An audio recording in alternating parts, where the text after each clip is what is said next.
Hey everyone, Jason here from Off the Beaten Path. Picking up where we left the last video off, we've just made this sharp turn here and we're heading up Grimme Creek Track, or Grimme Creek Track, not sure. It's 8 kilometres long, and then we turn right onto Plains Spur. Now, I didn't actually capture this turn here on camera. I remember it. This track here goes up to High Cone. We didn't have time to check that out today. I wouldn't mind doing that sometime.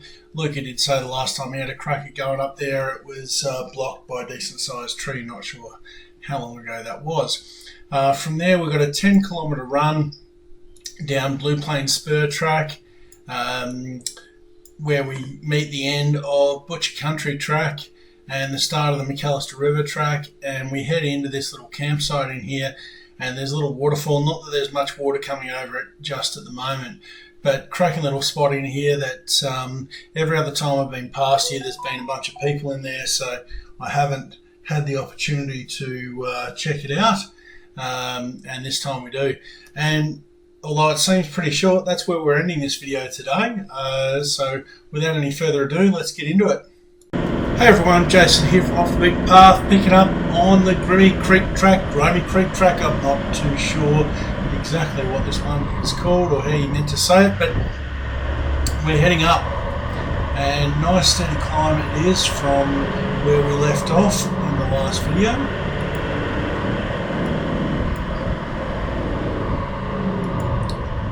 And the track through this section is generally in pretty good condition, but as you can see, it doesn't take long and it does start to change just a little bit. So, as you heard in the intro, Grimme Creek Track is about an 8 kilometre run before we'll be turning off.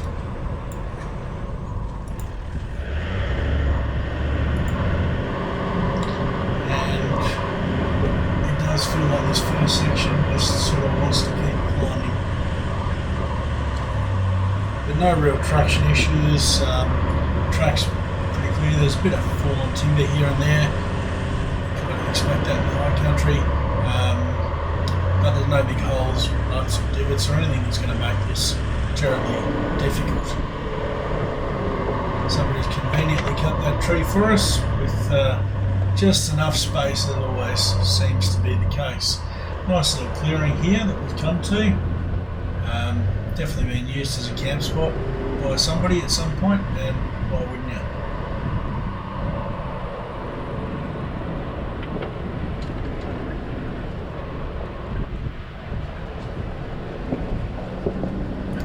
And you can see as we've crested that part of the range, we're very definitely heading down, if only briefly. Some great views from this track, as you can see too. The camera's catching some of that. It was a real surprise, bit of a gem, this one.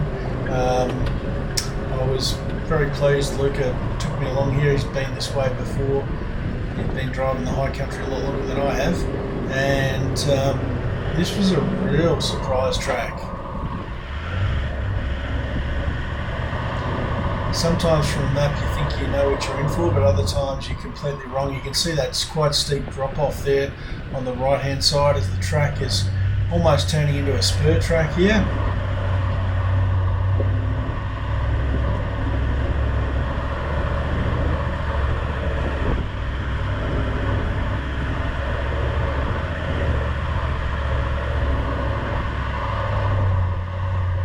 But it's such a great drive, and certainly enjoyed this trip.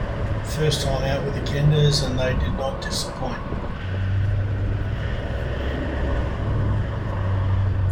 Some of these sections, keeping in mind the camera's positioned a lot higher than the driver's position, so some of these descents you really can't see from the driver's seat where the track's going. Another little clearing there, you could make yourself a camp spot there as well, I'm sure, if you wanted to.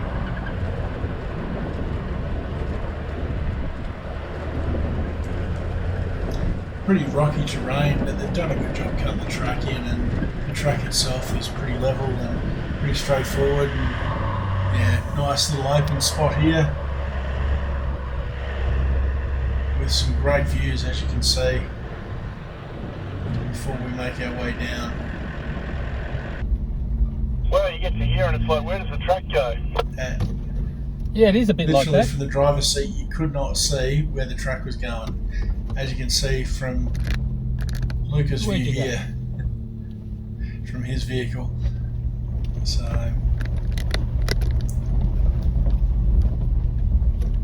what a beautiful little camp spot that one is. Yeah, absolutely cracking. it was pretty glary, so you get a bit of reflection off Luca's windscreen from his footage.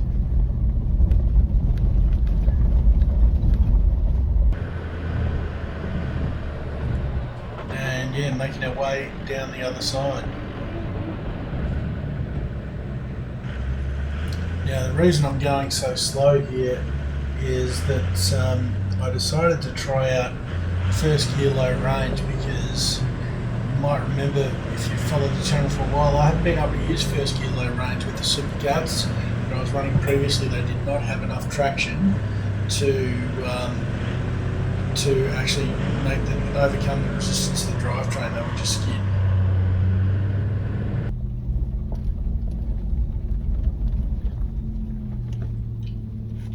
Because yeah, with the Bridgestone Supercats, I couldn't use first gear low range because the rear wheels would just lock up and slide. Yeah, with all the torque behind it, with all the compression. Yeah. How are they? They look all right. You're not touching your brakes. No, well, no. Look, I'm touching the accelerator more than anything. But you know, what I was interested to see was, do they have enough traction to actually overcome the internal resistance? And they do. Whereas, as I said, like coming down Plane Spur, I tried first gear low range with the Supercats on, and the whole back end just locked up and started sliding sideways. Right. Okay. So this is much better. It is much better, yeah. Like that's first gear low range, no brakes, and I'm nearly stopping on this. Yeah.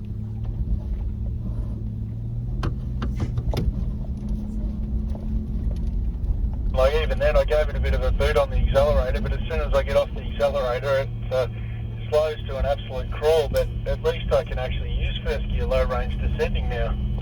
Yeah, absolutely. I think you've ticked that problem out, so which is good.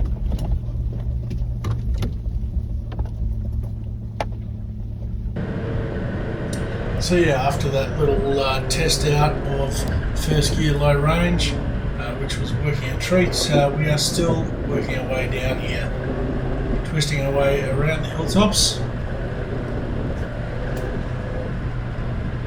And as I said, look, this drive through Grimme Creek Track, I definitely recommend it if you're out this way. It's not difficult, as long as you don't mind tracks with steep drop-offs, which if you're driving the high country you kind of get used to. But yeah, it's a track that has a few little surprises in terms of just views, and yeah, it's well worth the drive. And then Plane Spur track back down to the Macalister River is also a great little drive as well, as you'll see in the second part of this video. Yeah, I was super keen to get out for this trip. I had a lot of work stuff on at the time, but really wanted to test the Kenda cleavers out, and I knew Luca would find somewhere for us to do just that. And they've been on the car now, at the time that I'm editing this, they've been on the car now a good 6-7 months, and I'm still really happy with them. Absolutely punished them in a trip in April that you guys will see on the channel soon, and they did an outstanding job.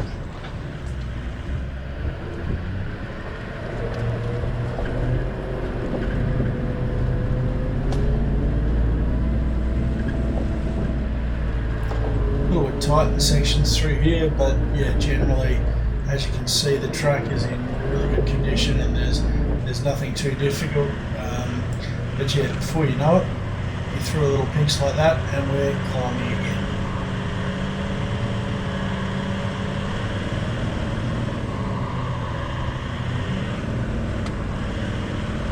lighting's really harsh in this footage, unfortunately, just because of the time of the day, and as you can see, there was not a cloud in the sky, so the shadows are really dark from the trees, and then the track looks a bit overexposed, and unfortunately that's just a function of conditions.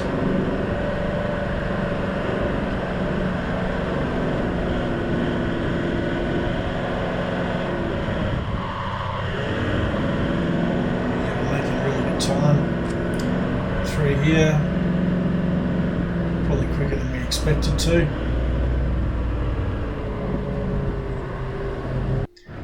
And yeah, getting to a quite steep descent here. You can see coming down here and then a sharp 180 switchback. Now again, if you drive the high country, you're used to switchbacks, but that one's pretty tight and the track's pretty narrow, so there's not that much room. This section of track's probably not in quite as good a condition. I think it has been torn up a little bit by people coming up it. Perhaps when the track's been in softer conditions. And you can see here we've got another 180 as we're coming down here as well. Decent rock wall there on the right. Are we going to get this in one go? Probably close, but yes. And as you can see there on the screen, look, this descent is way steeper than it looks.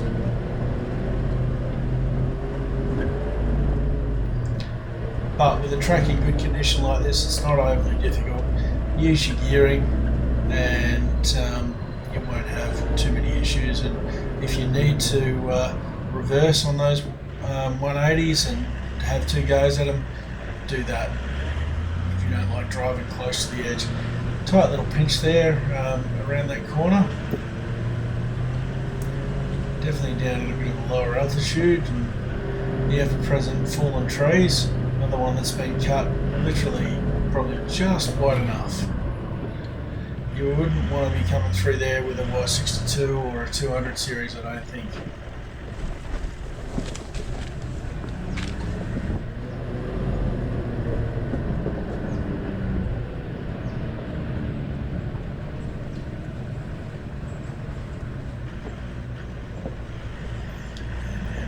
Descent there with a tight pinch at the bottom.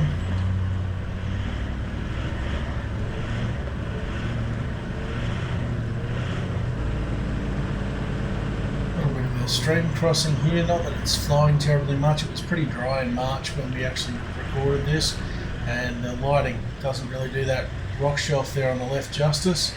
It was quite pretty, but yeah, not a lot of water. Different times, I think that'd be a nice little waterfall.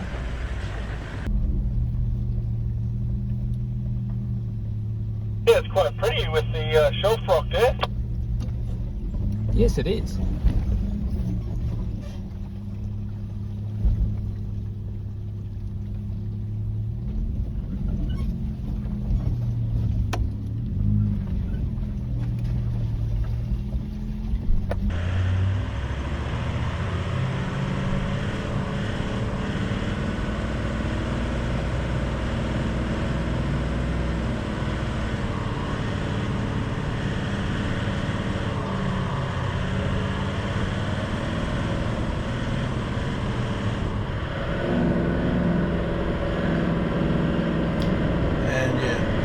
Along we're climbing again, so switching our way backwards and forwards up the hill, and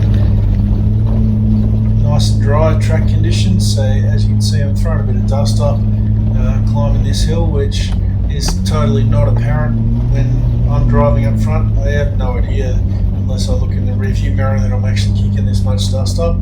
You can see there, fairly sharp 180 here to get around. And didn't quite make it, so needed two goes at this one, and did get around that time. And yeah, didn't make that one. Even Luca in the GU, he's still not going to make it in one lock. So this is where towing a camper trailer here would probably get a little bit interesting.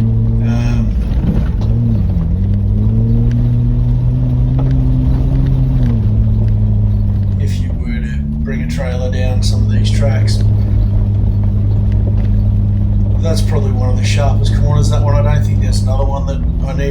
goes at. Quite an undulating little track, this one. And look, these kind of tracks are great fun to drive. They keep it interesting. Still on Grimme Creek Track.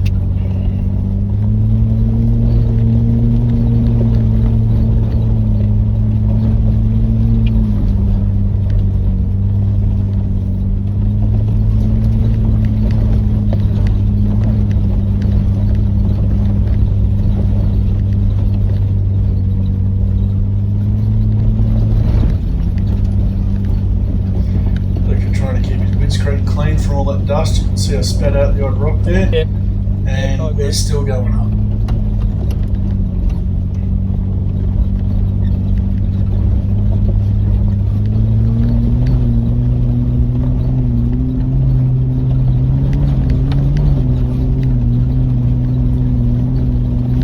Certainly throwing up a bit of dust on this section.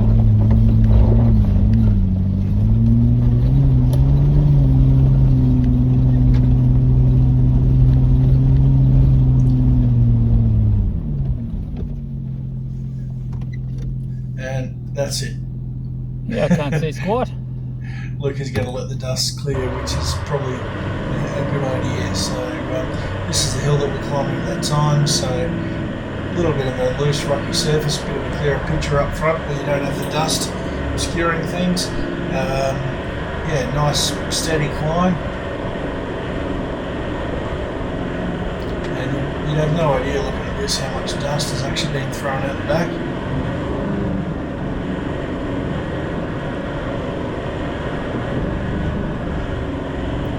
As you can see, this is one of those climbs that just kind of keeps on giving, keeps on going and going. And there were some long steady climbs in here.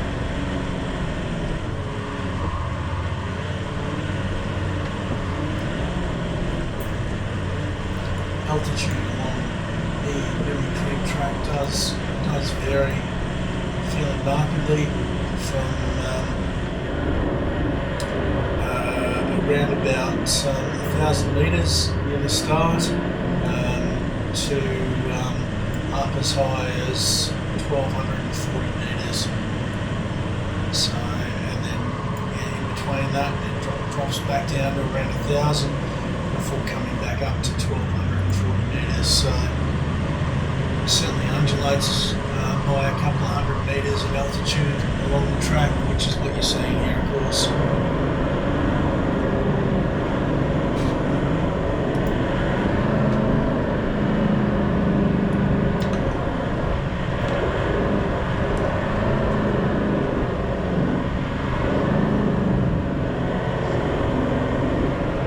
Some nice views and glimpses out through the trees, which you can see better with your eyes than the camera picks up.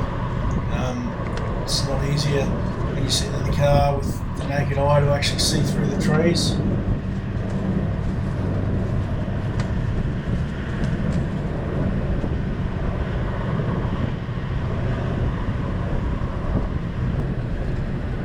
A little bit open through here, and it has turned into a little bit of a ridge track, which is always nice. When the landscape falls away either side of the track, you usually get some great views, and you can see some off to both sides here.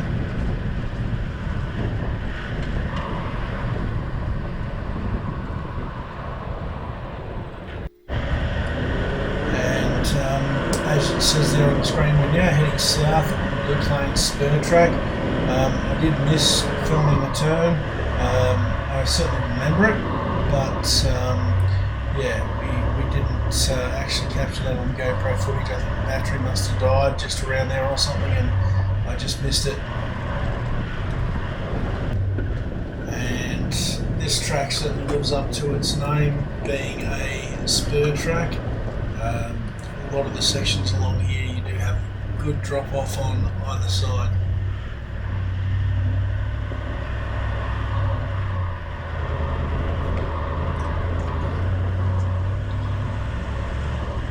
So it's about a 10-kilometre run here down Plane Spur, and at the end of that 10 kilometres we meet up with the western end of VIC Country Track and the start of the Macalister River Track.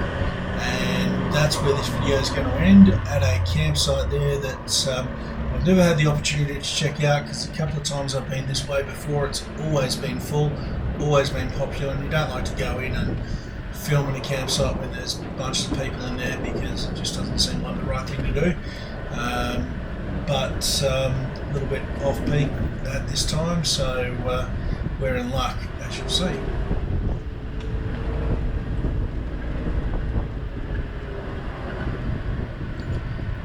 And yeah, it does vary a lot, but we're back to traversing the side of the hill with fallen trees, literally just enough room to squeeze past those. I don't know who cuts these, but whoever cuts them, it's like they want to make this a driving test, that's for sure. It's literally just wide enough to get your vehicle through, and I'm not sure how you go if you were one of those bigger four-wheel drives like the 200 series or a Y62, or even an NES Grenadier for that matter these days.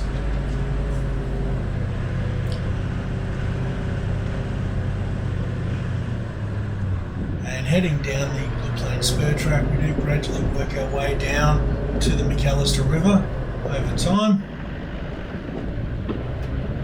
So just like this section of track here, there are some good long descents.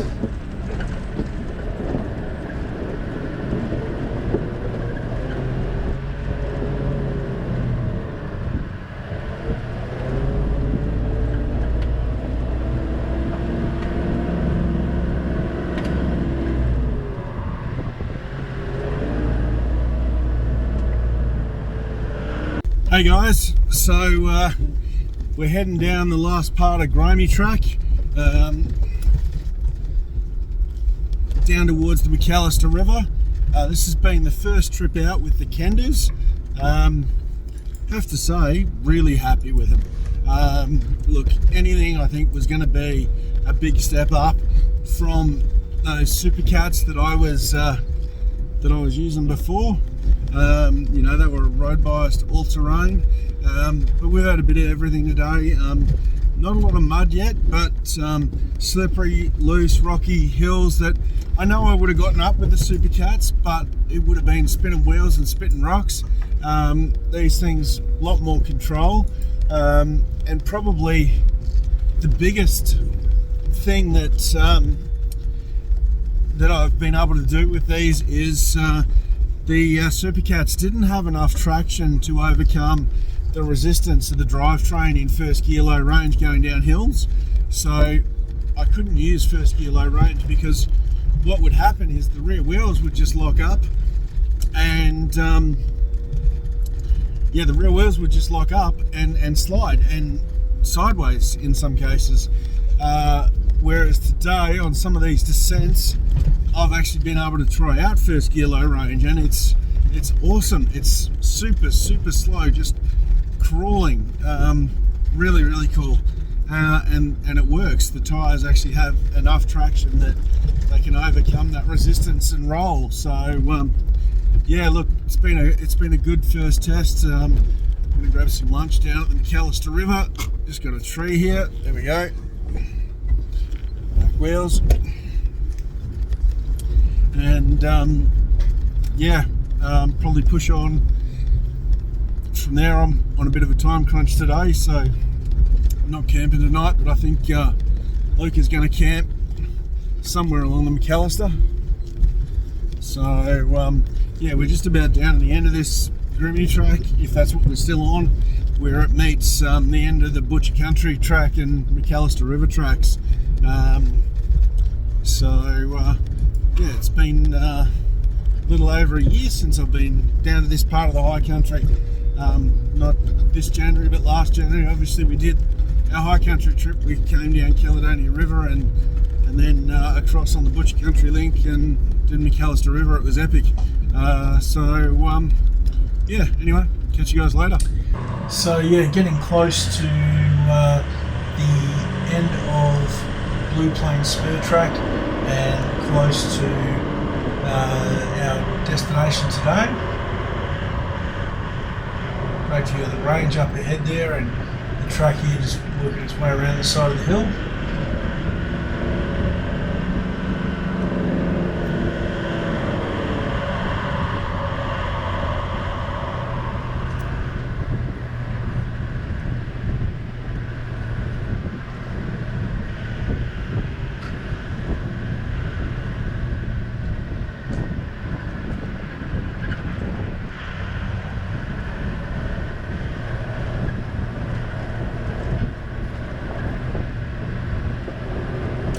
can see the track through here. It's not super wide. Decent drop off on that left hand side, some cracking views as well. A little bit tight through here, especially with some of those sticks poking out that again are only cut off at just far enough off the track.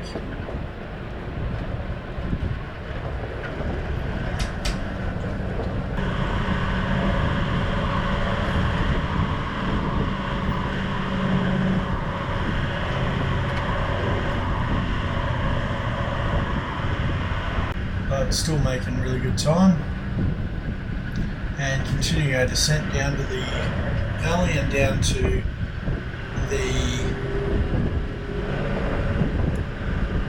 Macalister River.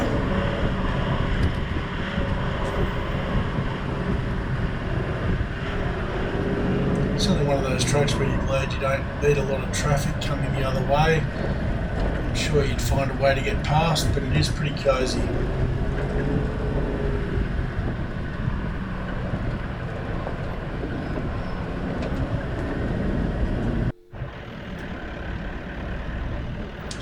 Sections like this would be a little better for overtaking, and they do crop up from time to time in between the descents. Another tree down there which has come down on the track. It's sort of been pushed over to the side and sawn up a little bit. So somebody else has done that clearing work for us. We're very lucky on this trip with that sort of thing. They were either pretty much way too big for us to deal with, or had already been dealt with. And again, still working our way down. This section of the track is probably a little more chewed up than some of the other sections. Still not what I'd call difficult, and I'm sure you drive up this with a nice steady throttle without too much difficulty. You can see it is a good sort of steady gradient going down.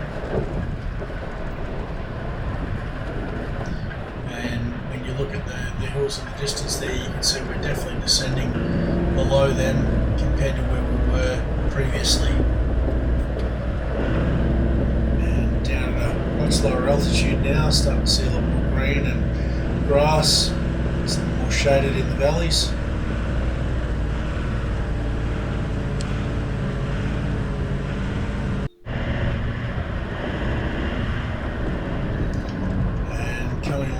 To our first crossing of the Macalister River. Now, certainly down a lot from what we've seen previously when we crossed the Macalister a few times on different trips. This would be the lowest that I personally have seen the Macalister. Now, the main track is there on the right hand side, but I've decided to go left because it looked like an easier path across the rocks, would you believe? Mostly because of the positioning of a very large rock on that far side. It's kind of right in the middle of your line. So this is the track here, but that might be easier. So yeah, had I taken that other line there, that big rock would have been straight in the middle of my line. So decided to crawl across this side.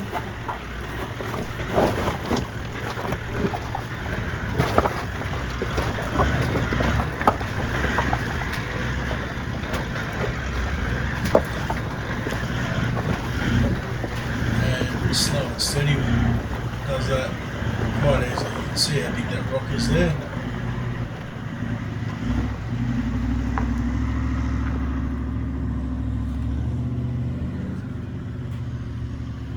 Yeah, all these rocks just got washed in through the track. That one there is a massive one. So yeah, Luca opted to take the same line as me. And you can see, looking back along the line there, there's a nice, easy, direct line sort of between the rocks. And you can see how big that rock is there in the foreground.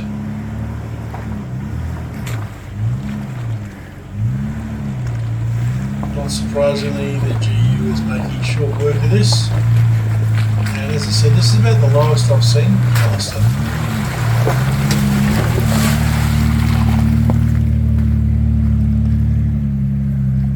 Enough to wash the treads on the tyres, and that's about it. That was.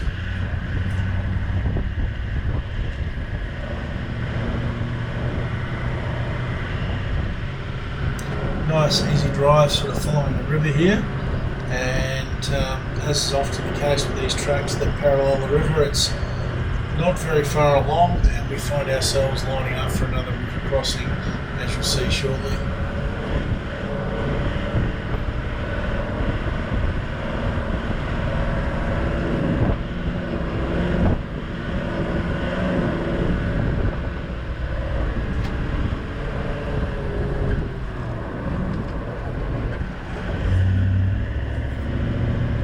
River's just on the right there, on the other side of those trees.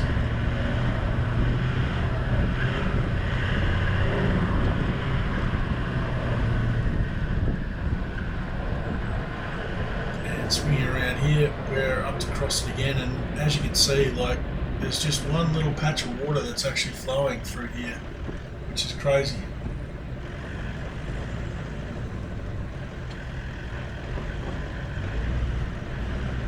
Very rocky river, the Macalister.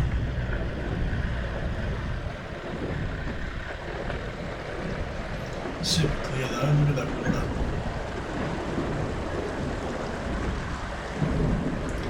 Navigating through here would be a whole different thing. If there was a foot more water, you wouldn't see half these rocks.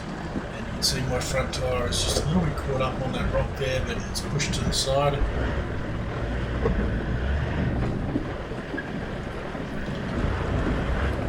Just like that, we're through and out the other side. Pays to take it slow and steady when you've got lots of rocks like that. The last thing you want is to bounce on one and do some sill or panel damage of some sort. When taking it slow and steady will help you ensure that that doesn't happen.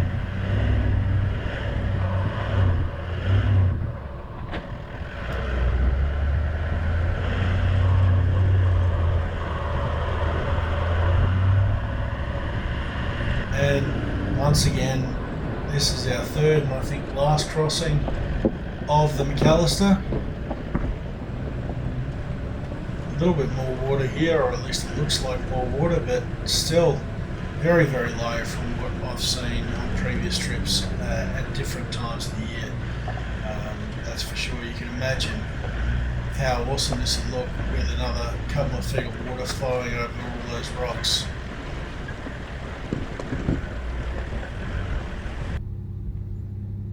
That red sort of sheetrock, whatever it is there on the exit's quite interesting as well, but certainly plenty grippy.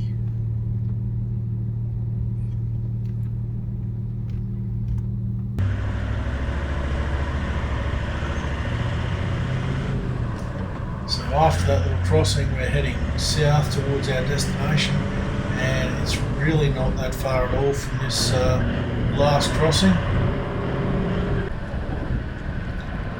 Just one little pinch here, so again, pays to slow down for these things. They are the kind of thing that if you hit them going faster than you should, you can definitely do some damage to your suspension components or other parts of your vehicle by bottoming out the suspension and hitting too hard.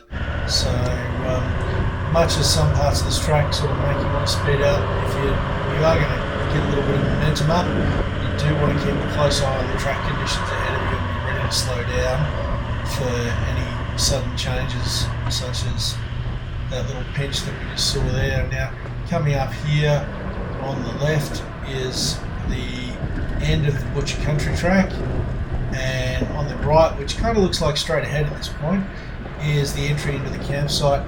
Down to the medium left there is the start of the Macalister River track. So heading into the campsite here, as I said, I've never been into this campsite before.